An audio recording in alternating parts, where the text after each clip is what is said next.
China may bagong patibong. Gusto ng China na lumagda ang Pilipinas at iba pang mga bansa sa Southeast Asia ng kasunduan sa nuclear weapon free zone. Ibig sabihin nito mga kabayan, kapag lumagda ang mga bansa sa Southeast Asia ay hindi na sila pwedeng magkaroon o mag-host ng mga nuclear weapon tulad ng pagpayag na makadaong ang mga barko o submarino ng Amerika, Japan, United Kingdom, France. Pero kung mautak ang China mga kabayan, mas matalino ang Defense Minister ng Pilipinas.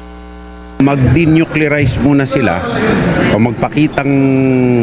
magpa-inspeksyon sila sa IAEA para makita natin kung talagang sincero sila. To see is to believe. Takot ba ang China mga kabayan sa posibleng paglagay ng Amerika ng kanilang mga sandatang nuklear sa Pilipinas at sa iba pang bansa sa Southeast Asia? Hezbollah nagtangkang muling mag-imbak ng 3,000 mga missile. Israel muling ipinaramdam ang lakas nito sa mga proxy ng Iran. Winasak ng Israel Air Force ang bagong imbakan ng Hezbollah missiles. Amerika kinumpirma na pupunduhan at gagastosan ito ang railway project na magdudugtong sa Subic, Clark, Manila at Batangas. China, puro paasa lang. Buti na lang, nandyan ang Amerika. Ibang balita naman, isa na namang patibong ang binabalak at pinaplano ng China sa mga bansa sa Southeast Asia. Sa isang press conference ng China noong Huwebes, sinabi ni Chinese Foreign Ministry spokesperson na si Mao Ning na handa ang China na pangunahan ang paglagda sa isang Southeast Asia Nuclear Weapon Free Zone, Treaty. Ibig sabihin na ang mga bansa na lalagda sa kasunduang ito ay dapat walang mga nuclear weapon. Kung meron man, dapat ito ay kanilang alisin o i-dispose ng maayos upang tuluyang matawag silang nuclear weapon free. Alamin muna natin kung anong-anong mga bansa ang kabilang sa Southeast Asia. Kabilang ang Brunei, Cambodia, Indonesia, Laos, Malaysia, Myanmar, Pilipinas, Singapore, Thailand, Timor-Leste at Vietnam. Ito ang problema mga kabayan dahil hindi naman kabilang sa Southeast Asia na mga bansa ang China. At sa 11 mga bansa sa Southeast Asia, wala ni isa dito ang may hawak ng anumang sandatang nuklear. So ano ba ang ibig sabihin ng China? Ayaw nila na ang 11 mga bansa sa Southeast Asia ang magkaroon o papayag na mag-host ng mga sandatang nuklear. Ito ay pangontra ng China sa pagpayag na mag-host ang Pilipinas, Vietnam, Singapore at iba pang mga bansa ng mga barko, eroplano o attack submarine ng Amerika at iba pang mga bansa na miyembro ng NATO na merong dalang mga nuclear weapon. Tatanggalan ng China ng kakayahan ang mga maliliit na bansa habang patuloy nilang pinapalakas ang kanilang mga sandatang nuklear at pang-aapi at pang-aagaw sa mga teritoryong hindi naman sa kanila. Sinusubukan pa talagang linlangin ng China ang mga karatig bansa nito. Kaya kung akala ng China na mauuto nila ang Pilipinas, nagkakamali sila dahil para kay Department of National Defense Gibo Chodoro Jr., since China lang naman ang merong sandatang nuklear na malapit sa 11 mga bansa sa Southeast Asia, unahin muna nilang alisin ang kanilang mga nuclear weapon at magpa-inspect sa International Atomic Energy Agency. Sang-ayon ba kayo dito mga kabayan? Mag-denuclearize muna sila o magpa-inspeksyon sila sa IAEA at multinational inspectors, no? Para makita natin, kung talagang sincero sila. To see is to believe.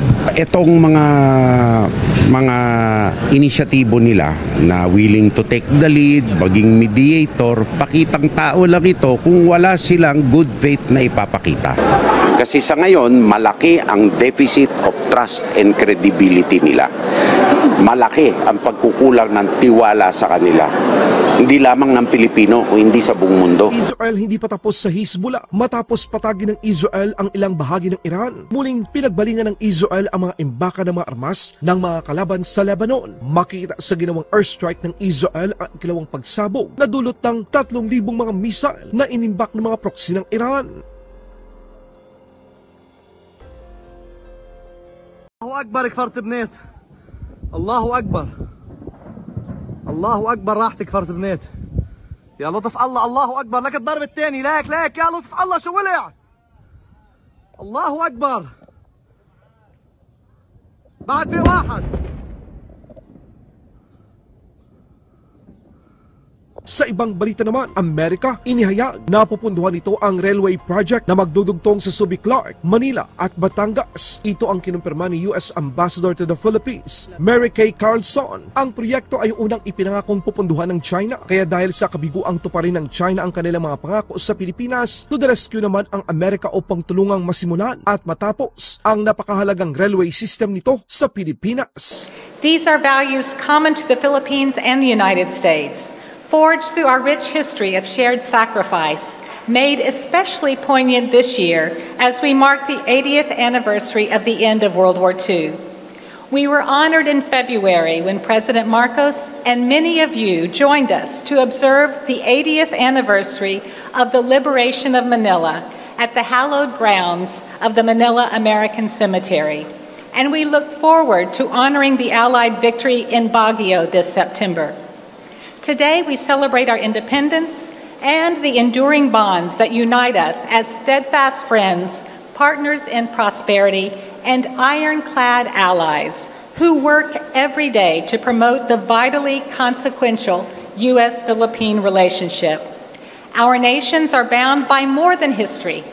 We are partners in forging a safe, strong, and prosperous future, defending freedom of navigation, fostering economic opportunity, promoting peace through strength, and advancing cybersecurity.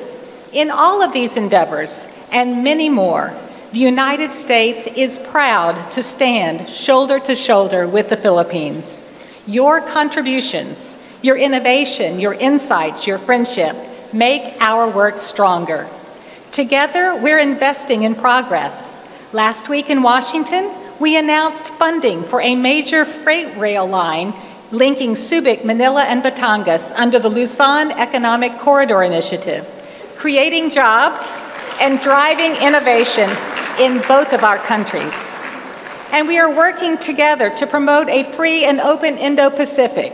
Since this time last year, the United States has substantially increased support for the Philippines' military modernization.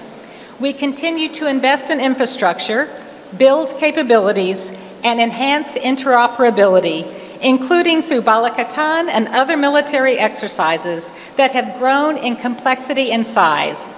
As a result, our alliance is stronger than ever.